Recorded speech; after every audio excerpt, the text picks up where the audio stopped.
practice. It is all on me. I am very, very sorry we had to do that, but I'm thankful you guys were able to make it work tonight. Tonight's going to run a little different than your normal practice because we're trying to dial in the system while you try to get some practicing done. Oh, by the way, you got these little things in your ears for the first time for some of you. So that's going to be a unique situation. So we're just going to ask that you guys just bear with us. We're going to try to do this instrument by instrument, get it all dialed in, and hopefully we'll be able to set some settings that'll be good from now on, but we'll see. So I got the magic man here. This is Billy Voigt. Hi, Billy Voigt. Everybody. Billy comes to us with a ton of experience in audio. He does this for a living. He is a professional. And so, I just built you up enough there, so we're going to show you a good side tonight. I love you too. No, I've been working with Billy, 6-7 years now? Long time. Long time. Billy has done all of our installations at all of our PCC locations. And so he is very knowledgeable of our PCC sound. That's a component that we're going to be working towards tonight. We're not going to accomplish that tonight. It's going to take a couple of weeks of dialing things in, trying to figure out how to get the acoustics of this room to match what we're doing in other places. And we have a unique situation here because we have an electronic drum kit versus an acoustic kit. And trying to make an electric kit sound like an acoustic kit is going to be tough. It is tough. It's very tough. And the other thing Billy brings to us is he is a drummer and has been drumming for 50, 40 years now? I don't know. Showed your age right there. Yeah, thanks. So he can help speak the language and try to communicate with you, Wayne. Yeah, what we need out here versus what you're doing up there, it's a sound out here that we're focusing that PCC is focusing on. And again, what they're looking for is consistency at each campus. Consistency when somebody comes in here to mix. If you got to have another guy in here to mix or whatever, they know what's going on at any location. So he can call them at a drop of a hat. Something happens and send somebody out here, and they know exactly. It's laid out the exact same way as every campus. It should be sounding almost exactly the same of every campus. So if somebody goes from one campus to the other, they're like, oh, it's the PCC sound. Working with other churches doing the same thing at multiple locations, I found that's what they wanted to do. They wanted everything to work together. Working with churches, doing this, it's not about me. It's about getting everything across to the congregation. So when you're up there, when you're playing, whatever you're doing up there, that's the attitude I always had. Even when I'm back here mixing, when I mix for other churches, somebody might come up to me and go, "Hey, guitar's too loud." Well, that's the way I mix, but hey, it's your congregation. You tell me how it's got to be done. It's not about me. So I would turn the guitar back, or the kick drum's too loud. All right, well, I'm gonna turn that back, or it's not enough of bass, and pull that back up. It might not be my mix, but it's their mix, and I respect that. I do what has to be done to make the congregation, because you're trying to get God's word out, and you're trying to worship to them and get stuff going, and that's the main reason why we do this. To reaching God, and, yes. And the third part is to reproduce. So yes. We reproduce the community and campus, and what we're doing now is just taking a tiny bit of that and reproducing sound. Yep. So that's the way I look at it. And so we are always open to learning new things as well. Me too. Not just 2 weeks ago, Ben came across something at the Powhatan campus. We jumped on the phone, we're talking about it, and now we're starting to replicate a different snare sound that we hadn't had before, but fits more relevantly with the music that we're playing these days than we did a year or two ago. So we're starting to do that too. We're not beyond learning as well. So, right, and that music is going to evolve along. That again, it's like I found out most of the worship music today, the drums are more of an 80s drum mix. It really is. It's more of an 80s drum mix. The bass and all that, because you can't, the tonality there of the bass, you can hear the tones of the bass, and you can hear all that. The drums, they got the big drum sounds. It's more deep, more fat mix, if you really sit there and listen to the mix, that's what you're hearing. You We know, have- and that's what I'm getting anyway. They wound up getting it just until a month ago, and then things changed. I don't know what happened, but they had it where that kick was solid, boom, Yeah. and the toms were, you know, it had it all. I mean, I got some recordings from you, it sounded really good. So, and that's what you're looking for. It's getting that there.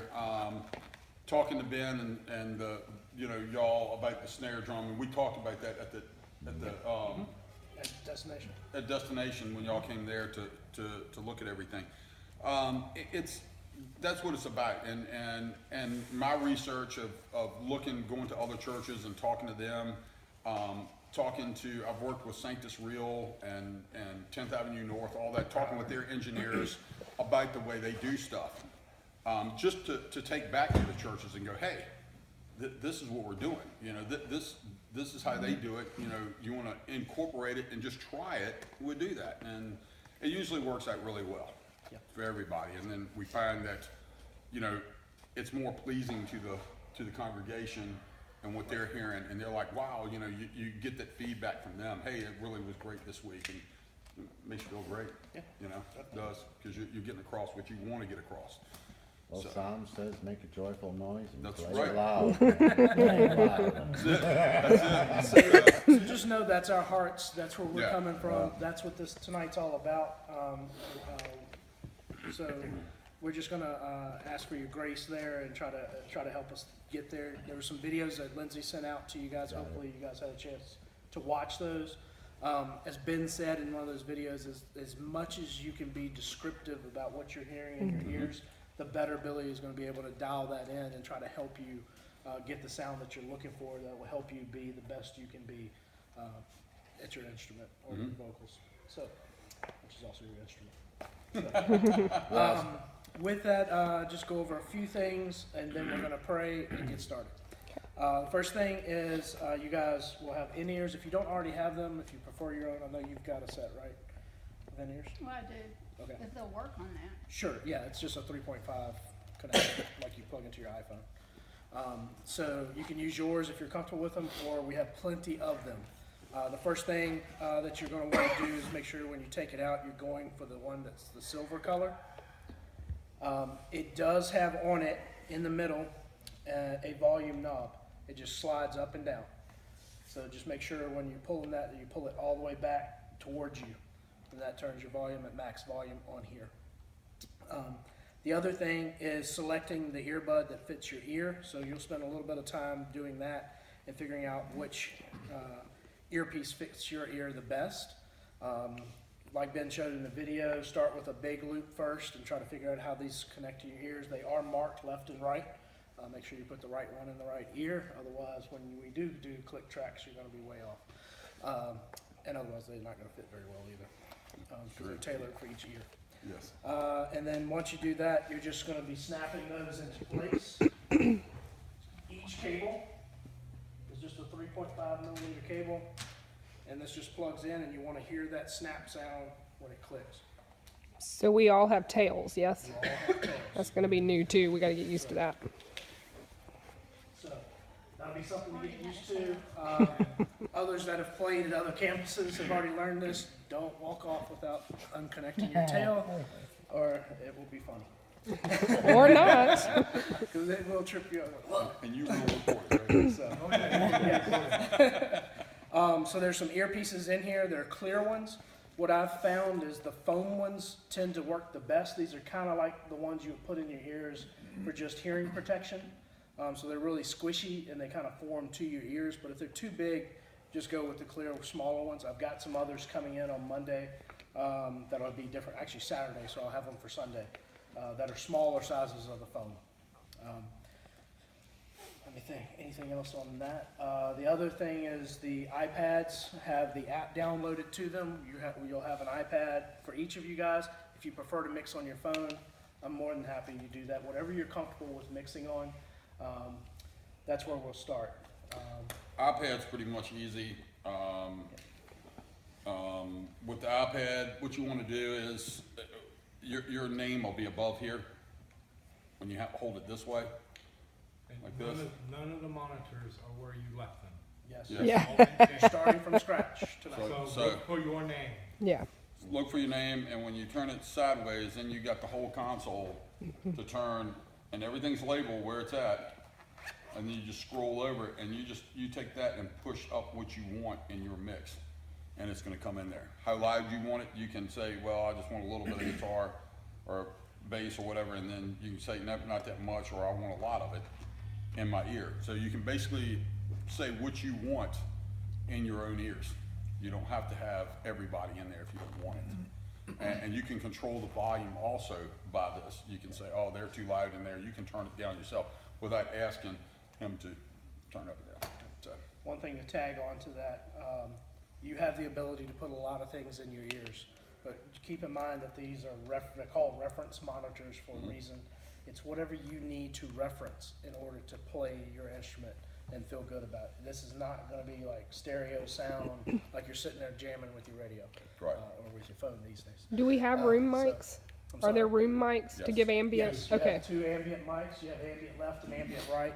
That helps pick up some of the sound that's not so harsh. We place them behind the speakers a bit so that you pick up the noise from the sound from the speakers, the sound from the audience, but it's not overbearing because it's behind the projection of the speaker. With the other setup I had, he was able to pump the, drum sound that he's mixing out front, which was the deeper, you know, the more bottom end on it is. I mean, do you have that available? Cause the sound that actually comes out of the drums, yeah, well, you're getting a mix from the console right now. I don't know what he was using before. John, No, you have to- that's gone. uh, That's gone. it's gone. That's gone. There are EQ settings on that kit though. I Yeah. wonder if you can Well, do it on the not- kit. Well, see, what we No, I wanna can't do do, it on yeah, the what we wanna do tonight is try to get this going, try to EQ. Oh, yeah. I listened to the drums last night a little bit. I know the first time, second time's really loud, and then next time, I was talking to them a little bit. With the way the cymbals are, I don't know the pad, that thing that well. Right. I can adjust each tom, whatever you want. Okay. Yeah, So we'll be volume talking to you wise, about yeah. that. Because you're one of the first instruments we gotta get Yeah, we right gotta get because- dialed up, Yeah. because, the other thing is like, I would like to take both cymbals instead of doing right-left cymbals. Uh-huh. In a live environment, nobody does right-left cymbals. You got right-left overheads, but you're not panning that hard. And in this environment, it's so small, you're not really gonna hear that stereo sound here. Yeah, well, I could change that too. Yeah, that's what I was asking, so we can get, I would rather separate all the Separate your toms. toms. You Where- can't separate the toms. You cannot. No, it doesn't have that feature because it only has the one jack coming out for toms, not each individual tom. Oh, so you can't actually You go, might be able to set the output to change where it's coming out. yeah, I think you can change the output where it's coming out. Well, that might be, I have to look that up. Yeah, I think you can change it, I don't know exactly where it's at, Yeah, I don't either. I haven't, because, but it would do a lot better sound if we could, and then we could do the panning out there. If you just send it, Yeah. we'll pan, I'm definitely gonna pan those a little bit, but not hard pan. And that way you know, you get more of a